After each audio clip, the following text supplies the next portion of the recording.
With Q School, do you think this is the hardest year you could have picked to do it? Because there's so many players obviously coming over from the BDO, and you've got plenty of players that haven't regained their tour card and having to go back there and have another go. And the same on the Europeans as well.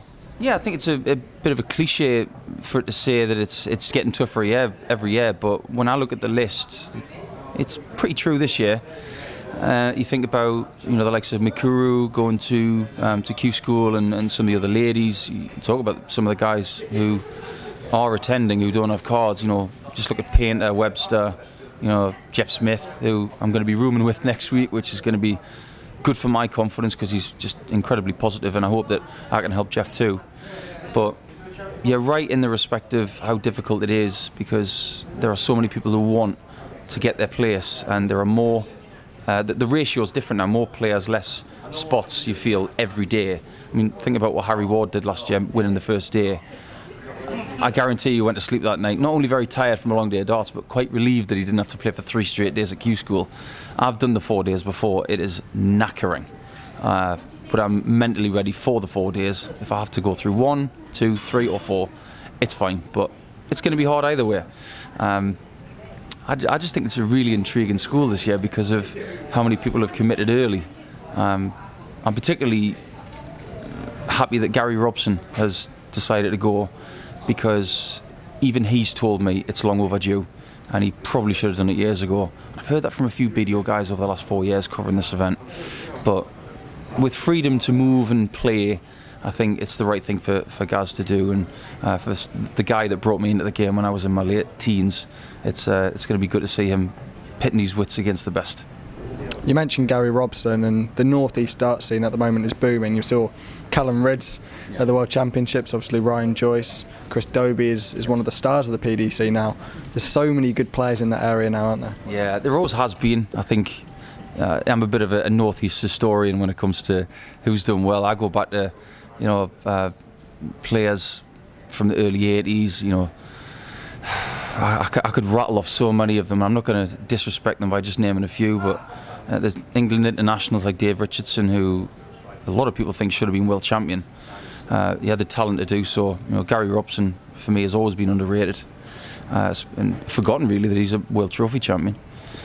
But nowadays, North East Darts is in a better spot than it's ever been. With Callan, with Chris Dobie, with Glenn, who for me has to be the best player ever to come out the northeast of England.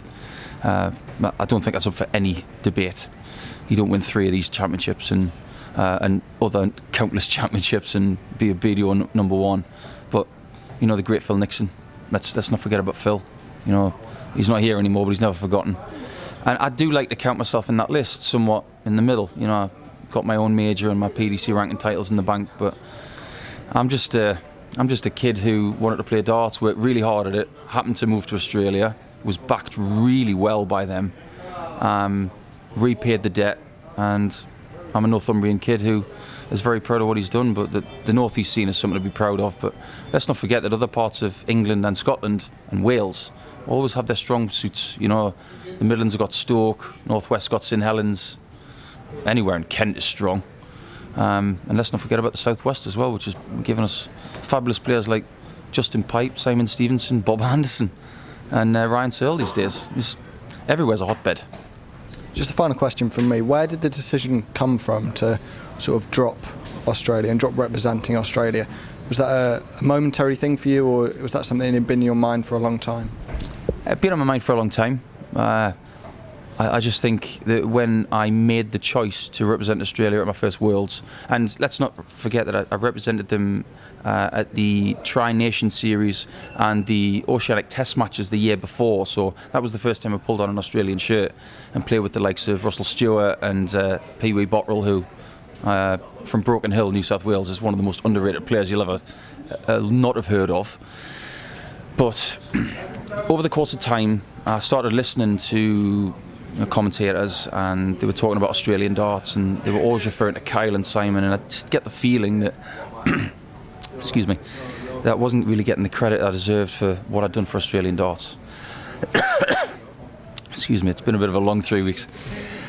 But yeah, it was tough to take that because, you know, when I came to my first Worlds and made the quarters, I thought I was starting to put Australian darts on the map, but you got the feeling with me having the wrong accent that maybe I wasn't embraced as an Aussie as much as I would have hoped.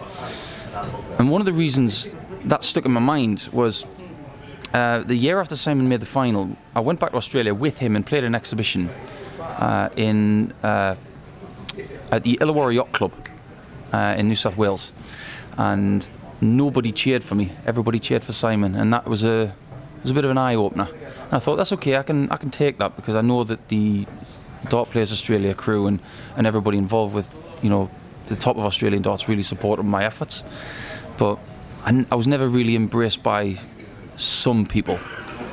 I stuck to my guns. I played loads of World Cups, loved every minute, sweat, blood, tears, plenty of tears.